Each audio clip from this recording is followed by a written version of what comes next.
नेपाल का पशुपतिनाथ मंदिर कब और क्या से उत्पत्ति हुआ था? चलिए आज इस वीडियो में हम आपको सारी जानकारी देने वाले हैं। वीडियो को पूरा देखिए। चलो शुरू करते हैं। पशुपतिनाथ मंदिर नेपाल के काठमांडू में बागमती नदी के किनारे स्थित एक अत्यंत पवित्र हिंदू तीर्थ स्थल है जो भगवान शिव को समर्पित है। यह मंदिर न केवल नेपाल के लोगों के लिए बल्कि विश्वभर के हिंदुओं के लिए अत्यधिक धार्मिक महत्व रखता है। भगवान शिव यहाँ पशुपति के रूप में पूजे जाते हैं, जिसका अर्थ है प्राणियों के स्वामी। इस मंदिर की उत्पत्ति अनेक प्राचीन कथाओं, धार्मिक कहानियों और गहरे आध्यात्मिक रहस्यों से जुड़ी हुई है। यहाँ पशुपतिनाथ मंदिर की कहानी और इसके पूजन के रहस्यों की एक विस्तृत कथा प्रस्तुत है। पशुपतिनाथ मंदिर की पौराणिक उत्पत्ति। पशुपतिनाथ मंदिर की उत्पत्ति के बारे में कई पौराणिक कथाएं प्रचलित हैं। इन कथाओं में से एक प्रमुख कथा इस प्रकार है। गाय और शिवलिंग की कथा। प्राचीन समय की बात है, सतयुग के दौरान एक ग्वाला अपनी गायों को चराने के लिए बागमती नदी के पास ले जाता था। उसकी एक गाय रोज एक विशेष स्थान पर जाकर अपने आप दूध छोड़ने लगती थी। ये देखकर ग्वाले को आश्चर्य हुआ और उसने उस स्थान को खोदना शुरू किया। जब उसने भूमि खोदी तो वहां उसे एक दिव्य शिवलिंग प्राप्त हुआ जो प्रकाशमान था। इस चमत्कारी घटना के बाद उस स्थान को अत्यंत पवित्र मानते हुए वहां एक मंदिर का निर्माण किया गया, जहां भगवान शिव पशुपति के रूप में पूजे जाने लगे। इसी स्थान पर वर्तमान में पशुपतिनाथ मंदिर स्थित है और यह स्थान भगवान शिव की आराधना का एक प्रमुख केंद्र बन गया। भगवान शिव का हिरण रूप धारण करना। एक अन्य कथा के अनुसार भगवान शिव एक समय कैलाश पर्वत से दूर होकर कुछ समय के लिए वन में रहने की इच्छा रखते थे। वे अपनी पत्नी पार्वती के साथ बागमती नदी के किनारे पहुंचे और दोनों ने हिरण का रूप धारण कर लिया। वहां वे वन में विचरण करने लगे। जब अन्य देवताओं को भगवान शिव की अनुपस्थिति का आभास हुआ तो वे उन्हें ढूंढने निकले। देवताओं ने शिव को हिरण रूप में पहचान लिया और उनसे निवेदन किया कि वे अपने वास्तविक रूप में लौटकर अपने दायित्वों को संभालें। शिव ने देवताओं की बात मान ली और वापस अपने रूप में आए। कहा जाता है कि जब वे वापस अपने स्वरूप में आए तो उनके सींग का एक हिस्सा टूटकर गिर गया, जो बाद में उसी स्थान पर शिवलिंग के रूप में स्थापित हुआ। इसी स्थान पर पशुपतिनाथ मंदिर बना। पशुपतिनाथ का ऐतिहासिक महत्व। पशुपतिनाथ मंदिर का इतिहास 5वीं शताब्दी ईसा पूर्व तक जाता है। ऐसा माना जाता है कि लिच्छवी काल के दौरान यहाँ पर एक मंदिर का निर्माण हुआ था, लेकिन इससे पहले भी इस स्थान को धार्मिक महत्व प्राप्त था। मंदिर का उल्लेख महाभारत और वेदों जैसे प्राचीन ग्रंथों में भी मिलता है, जो इसके अत्यंत प्राचीन होने का प्रमाण है। वर्तमान मंदिर का निर्माण 17वीं शताब्दी में नेपाल के राजा भूपतिंद्रमल ने करवाया था। यह मंदिर नेपाल की न्यूअर वास्तुकला का उत्कृष्ट उदाहरण है, जिसमें लकड़ी की नक्काशी और सुनहरे गुंबद का विशेष महत्व है। पूजा के गूढ़ रहस्य। पशुपतिनाथ मंदिर में होने वाली पूजा अर्चना केवल धार्मिक क्रिया ही नहीं है, बल्कि इनमें गहरे आध्यात्मिक रहस्य छिपे हुए हैं। मंदिर के प्रमुख पुजारी, जिन्हें भट्ट कहा जाता है, विशेष दक्षिण भारतीय ब्राह्मण होते हैं, जिन्हें इन गुप्त विधियों का ज्ञान होता है। यहाँ कुछ प्रमुख रहस्यमय तत्व दिए गए हैं। 1. पंचमुखी शिवलिंग। मंदिर के गर्भगृह में स्थापित शिवलिंग पंचमुखी है, जिसके 5 मुख भगवान शिव के अलग अलग रूपों का प्रतिनिधित्व करते हैं। सद्योजात पश्चिम मुख सृजन का प्रतीक। वामदेव उत्तर मुख जीवन के रक्षक और पोषक का प्रतीक। तत्पुरुष पूर्व मुख छिपे हुए दिव्य स्वरूप का प्रतीक। अघोर दक्षिण मुख विनाश और पुनःसृजन का प्रतीक। ईशान ऊपरी मुख भगवान शिव की सर्वोच्च शक्ति का प्रतीक। 2. गुप्त पूजा विधियां। मंदिर में होने वाली पूजा, जैसे कि शिवलिंग का प्रातःकालीन अभिषेक, जिसमें दूध, दही, घी, शहद और चीनी से स्नान कराया जाता है, अत्यंत गुप्त मानी जाती हैं। इन पूजा विधियों को पूर्ण मौन और श्रद्धा के साथ संपन्न किया जाता है।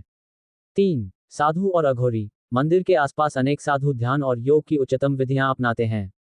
विशेषकर महाशिवरात्रि के दौरान अघोरी साधु यहां आते हैं, जो मृत्यु और जीवन के रहस्यों का सामना करते हुए ध्यान करते हैं। उनका मानना है कि मृत्यु के भय को जीतकर ही वे शिव के निकट पहुंच सकते हैं। 4. दाह संस्कार के घाट। बागमती नदी के तट पर मंदिर के पास अंतिम संस्कार की क्रिया होती है। मान्यता है कि यहाँ अंतिम संस्कार करने से आत्मा को मोक्ष की प्राप्ति होती है।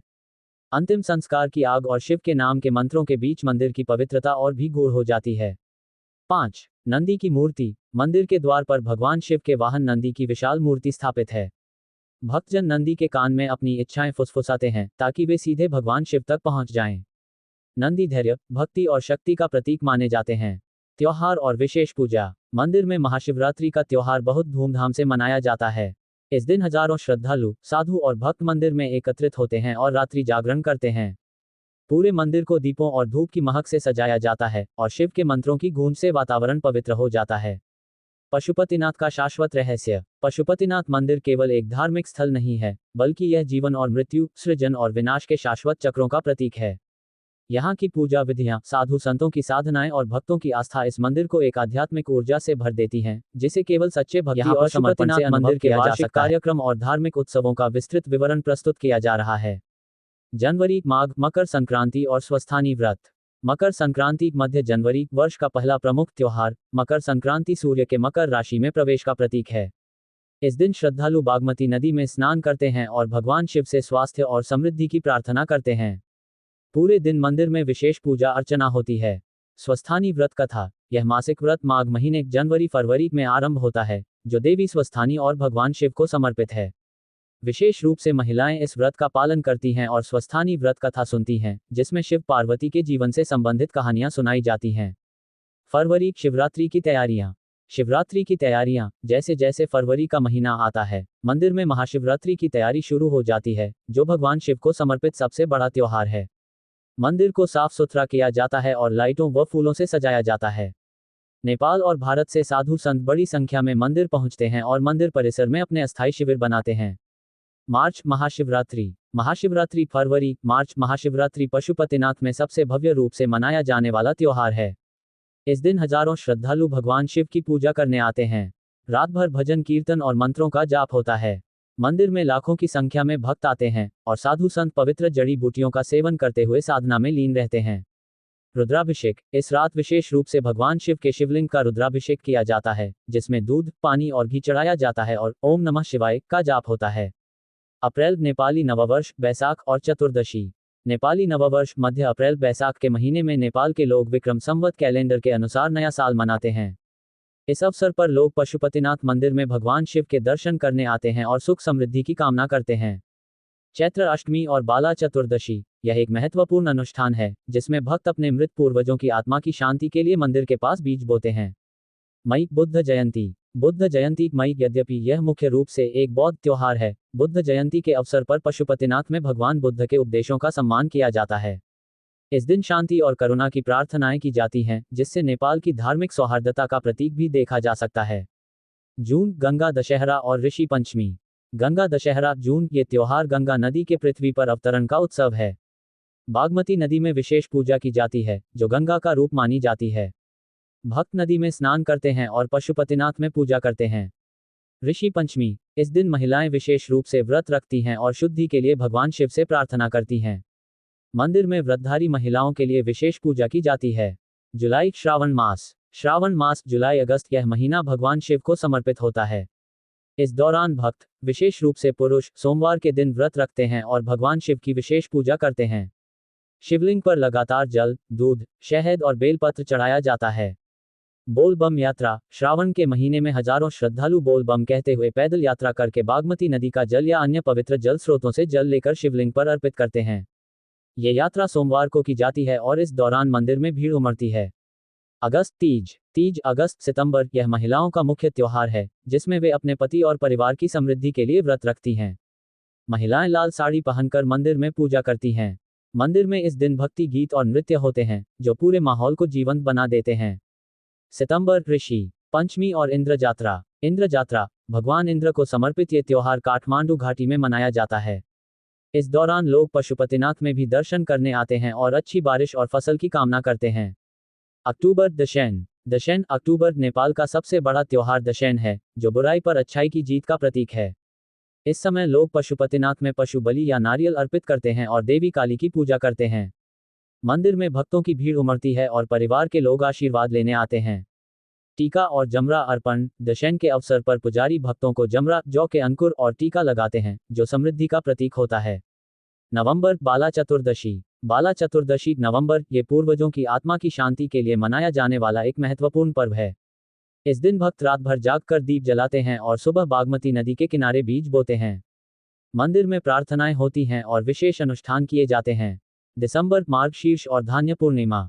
मार्गशीर्ष मास। यह महीना शांति और आध्यात्मिकता से भरा होता है। श्रद्धालु मंदिर में आकर भगवान शिव का आशीर्वाद प्राप्त करते हैं और वर्ष भर की कृपा के लिए धन्यवाद देते हैं। धान्य पूर्णिमा। इस दिन नवविकसित फसल भगवान शिव को अर्पित की जाती है और किसानों द्वारा समृद्धि और अच्छी फसल की प्रार्थना की जाती है। योजक चिन्ह। योजक चिन्ह। योजक चिन्ह दैनिक और साप्ताहिक अनुष्ठान। इन विशेष त्योहारों के अलावा पशुपतिनाथ मंदिर में प्रतिदिन और साप्ताहिक पूजा अर्चना भी होती है। दैनिक आरती और पूजा। हर शाम बागमती नदी के किनारे आरती की जाती है। ये दृश्य बहुत ही मनमोहक होता है, जब पुजारी दीप जलाकर मंत्रोच्चारण करते हुए आरती करते हैं और पूरा वातावरण भक्ति से गूंज उठता है। सोमवार की पूजा। हर सोमवार को भगवान शिव के लिए विशेष पूजा की जाती है और भक्त दूध, जल और फूल अर्पित करते हैं। सत्यनारायण पूजा। हर पूर्णिमा को सत्यनारायण पूजा की जाती है, जिसमें भक्त अपनी मन्नतें पूरी करने और घर की समृद्धि के लिए भगवान की पूजा करते हैं। योजक चिन्ह, योजक चिन्ह, योजक चिन्ह। इस प्रकार पशुपतिनाथ मंदिर पूरे वर्ष धार्मिक और सांस्कृतिक गतिविधियों का केंद्र बना रहता है। त्योहारों और अनुष्ठानों का ये चक्र इस प्राचीन मंदिर को आध्यात्मिक ऊर्जा से भर देता है और नेपाल की समृद्ध धार्मिक विरासत का प्रतीक है।